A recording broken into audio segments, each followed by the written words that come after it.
Olá, estamos de volta. O Dia Nacional de Combate à Discriminação Racial é lembrado em 3 de julho. A data se refere à aprovação da primeira lei brasileira contra o racismo em 1951. E quem fala sobre isso com a gente aqui no Panorama é o Daroc Viana, que é presidente do Conselho Afro aqui em Rio Preto. Boa tarde, Daroc, tudo bem? Boa tarde, Ariana. Boa tarde a todos que nos assistem também. Por que a gente ainda precisa de uma lei para lembrar as pessoas que a discriminação racial é crime e que deve ser combatida? Bom, infelizmente no Brasil nós temos menos tempo de liberdade das pessoas negras, né, do que de escravização. E no Brasil muito foi feito por lei dessa escravização, do escanteamento dos corpos, periferização dos corpos negros, né, e da violência estatal, o que engloba o mercado de trabalho e educação. Então, assim, é sempre necessário também que por lei a gente reafirme as questões de reparação para a negritude. E também porque no Brasil o preconceito é velado. Ele acontece ali nas entrelinhas, na brincadeira, numa fala que por muitos vão te dizer, olha, você não está exagerando, será que foi isso mesmo? Então, assim, ter a lei eu acho que tenho certeza, é importante para dar uma reprimida nesse comportamento, nessa cultura racista que nós temos. É porque o brasileiro tem a fama de ser, ele é querido, não tem isso não, né? Uhum. De ser um povo cordial, né? Uma cordialidade. Sempre que não é consigo, né? Sempre que é com uma minoria que a gente não faz parte, não pertence. Sim, assim é com o machismo, com o racismo, com o capacitismo, qualquer outra minoria. E já que a gente está falando isso, desse Dia Nacional de Combate à Discriminação Racial, né? Quais as conquistas, quais os avanços e os desafios que ainda precisam ser enfrentados aqui, em Rio Preto, para a gente chegar aí em busca dessa equidade racial? Eu gosto de falar que a gente precisa, sobre o racismo, passar por um processo de reconhecimento, depois de combate, para depois de superação.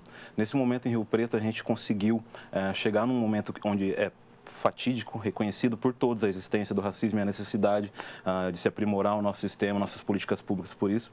E nós entramos num momento de combate ao racismo, onde as instituições começam a tomar para si a responsabilidade disso e promover as políticas públicas afirmativas necessárias para o avanço, né?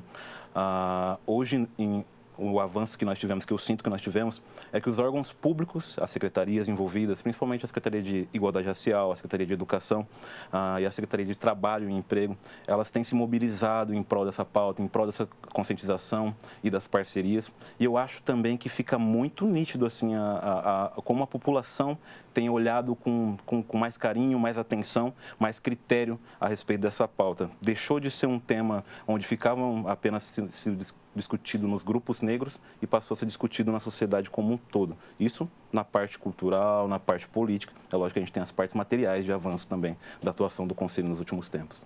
Então, já que a gente está falando do Conselho, tenho outras perguntas, mas vamos parar aqui no Conselho. Já é o seu segundo mandato como presidente do Conselho. Como é que você avalia esse primeiro e esse segundo também, que já está chegando ao fim aí? O primeiro biênio, né, de mandato foi bem agitado para a gente. Não sei se era tanto pela novidade, mas tivemos muitos parceiros, fizemos muitas ações. Mas de todo jeito, algumas partes importantes, que era a política pública mesmo, a questão de discutir a proposição legal, etc., a gente achou que ficou um pouco aquém. Mas foi bom que trouxe visibilidade, trouxe as pessoas para saberem que era o Conselho. A gente teve uma eleição com, acho que quase 300 pessoas ali acompanhando e tinha 40 e poucas pessoas disputando a vaga no Conselho. Isso era uma novidade, aquele tipo de eleição. Então, foi muito bom para estruturar. Já no segundo mandato, a gente tentou fazer uma passagem sobre essas políticas públicas que a gente batia, né? Que seria a política de cota, política de fundo municipal de igualdade racial, um selo municipal que trate da responsabilidade das empresas sobre a equidade racial. E nós conseguimos dar certo avanço nisso. É claro que eu, como alguém que está no papel de presidente, de cobrar, de avançar, vou sempre olhar com uma análise, poderíamos ter avançado mais, poderíamos ter crescido mais, mas eu acho que para a instituição que é o Conselho, com o papel de cobrar, fiscalizar e acompanhar, eu acho que avançamos muito nesse sentido e que principalmente no sentido que é de fazer as pessoas pensarem que precisa ter uma política pública de empregabilidade, precisa ter um envolvimento da Câmara Municipal, precisa ter um envolvimento direto dos órgãos e dos setores. O Conselho consegue trabalhar no sentido de que é importante a gente ter datas para lembrar, como 3 de julho, 20 de novembro, enfim, mas que esse trabalho tem de ser permanente? Como que vocês lidam com essa necessidade desse trabalho de todos os dias, incansável? Exato, o trabalho tem que ser permanente porque ao comemorar datas, comemorar entre aspas mesmo, né? Porque a gente está tratando de um tema que não tem, que não tem muito o que comemorar, né? A não ser as conquistas. Sim. Que aí essas conquistas, sim, é o que repercute no dia a dia, que vai repercutir no atendimento da população, no avanço dessa população para usar menos termos pejorativos, para pensar melhor sobre suas próprias falhas nesse sentido. Já as datas comemorativas são muito importantes para a gente marcar, para a gente se posicionar, só que também tem um risco, a gente tem que ter atenção para que não pareça que, ao comemorar, já estamos fazendo política pública de igualdade racial. Não, a gente, na verdade, precisa das datas para lembrar que precisamos fazer mais e mostrar o que já estamos fazendo. Não pode ficar na comemoração, tem que ficar no, olha, mais um ano, mais um avanço. E o ano que vem que seja melhor. Uma luta mesmo, né? E já que a gente está falando de política pública, tem uma tratativa aqui com a Câmara para aprovação de um projeto de lei, né, para a criação de cotas em concursos públicos municipais. Conforme o projeto, 17% das vagas seriam destinadas a pessoas negras, 3% para indígenas. A matéria está tramitando por aqui. Como é que está? Em que pé que está? Exatamente. A gente já passou pela Constituição de Justiça, né, que vai ver a legalidade, e tivemos um alinhamento muito bom, voltou para o Conselho, discutimos, etc., e passou por essa comissão com um voto favorável.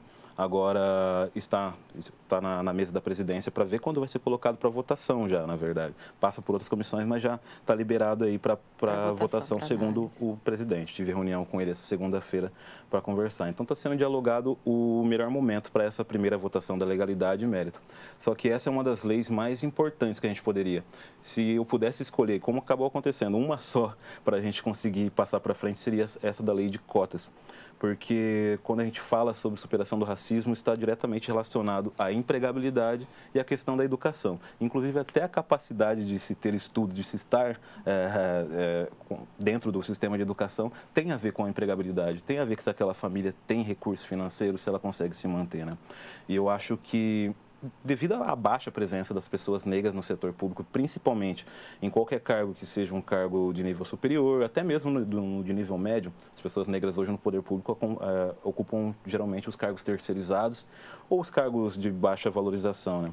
Eu acho que a gente prega um avanço aí para quebrar o ciclo de miséria.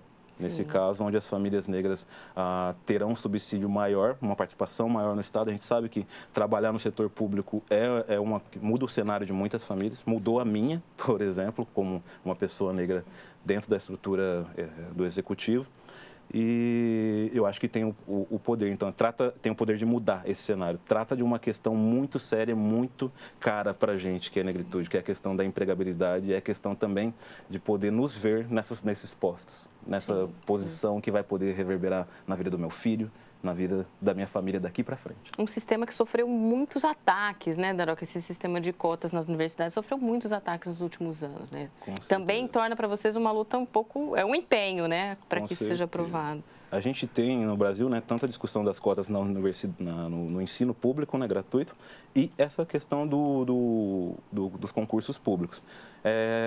A gente já tem bastante lugar do Brasil com essas cotas aprovadas no concurso público. Do ensino público é legal que a lei federal acaba abrangendo já as universidades diretamente, só que aqui no Brasil a gente tem no nível federal, para você ter uma ideia, a gente tem no nível estadual, só que aí chega aqui nos níveis municipal. No nível municipal é uma cidade ou outra que tem. Então, quando o Rio Preto se aprovar, e eu acredito que irá aprovar essa lei, Rio Preto sai na frente como referência para uma cidade que se preocupa, né? Nesse caso, tem uma discussão um pouco diferente da questão do ensino, porque aqui a gente não está discutindo a permanência, porque no ensino tem a entrada e a permanência. Aqui, a entrada já meio que garante a permanência e a mudança do cenário futuro. Sim. E falando em conquista, também temos aí a Casa Afro. Eu queria que você falasse um pouquinho em que pé que anda, a importância dessa conquista para vocês. Muito boa também. A Casa Afro também veio de diálogo político, né? A atuação do Conselho junto com a Secretaria da Mulher, da Igualdade Racial, eu gosto de dizer, que o nome é grande, mas tem Igualdade Racial no meio, então vou tratar a Secretaria da Igualdade Racial junto ao governo do Estado, né? Nosso parceiro Ivan Lima estava lá no Centro de Equidade naquele tempo e vai servir muito para a gente poder tanto ter um lugar para que o Conselho faça a sua política pública, para que receba a população, que se possa fazer palestra de empregabilidade, que se possa fazer acompanhamento psicológico e jurídico, que se possa ter lazer, que se possa ter formação na área do emprego, né? Na verdade, eu vejo a Casa Afro como a porta de entrada para que a gente desenvolva as políticas. Ela não vem com um pacote de política dentro determinado. Ela sim vem como assim, olha, existe até uma estrutura física para se tratar de igualdade racial. Então, é hora da gente ocupar ela com funcionários, ocupar ela com estrutura e equipar ela com política pública e ações afirmativas. Tem uma previsão de quando ela começa a funcionar? Ela era para estar pronta em julho. Aí passou para agosto e agora, infelizmente, a previsão é dezembro, que já está fora desse meu mandato. Mas, de toda forma, é uma coisa fixa que fica para o próximo mandato de outros conselhos e para a população de Rio Preto, no geral. Com certeza. E neste mês a gente lembrou os 10 anos de morte do ativista Aristides dos Santos e que existe aí, então, o troféu Fidelidade Aristides dos Santos para homenagear os membros da comunidade negra que se destacam nessa luta antirracista. Fala um pouquinho para a gente desse prêmio. Homenagear as pessoas é sempre importante. A gente tem uma cultura muito no Brasil de se homenagear pessoas que já se foram. E isso é muito válido. Só que, assim, para pessoas negras já é pouco que se homenageiam as que se foram. E as que estão vivas, menos ainda.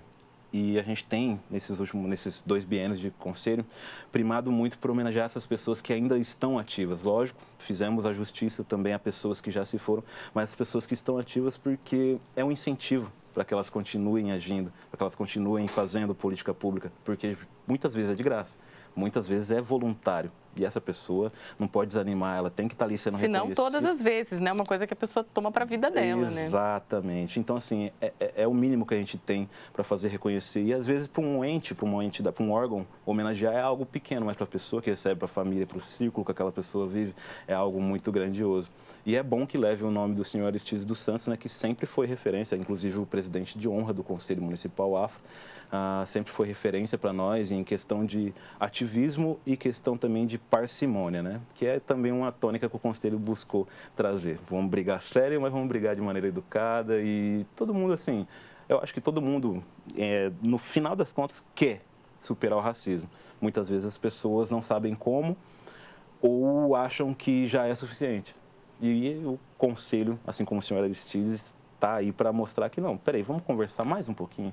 Vamos mostrar que dá para aproveitar o que a gente já tem para melhorar um pouquinho. Então, eu acho que é isso. Essas premiações são importantes e valorosas e é bom ver que cada vez mais pessoas que a gente conhece próximas, pessoas que estão aqui no dia a dia da igualdade racial, estão recebendo, sendo contempladas com elas. Joia, muito obrigada, Daroca. Eu te agradeço a disponibilidade de vir até aqui conversar com a gente. Se você quiser deixar um recado para quem está assistindo. Eu que agradeço, Ariana. Bom, o Conselho Afro permanece. Em breve nós teremos a eleição do Conselho Municipal Afro, provavelmente aqui no final de agosto. E estamos preparando também o Fórum Municipal de Igualdade Racial. A gente conta com o acompanhamento de todos vocês e que o Conselho Afro na próxima gestão seja uma gestão forte, assim como foi nesses últimos tempos e participativa. Muito obrigada, Daroca.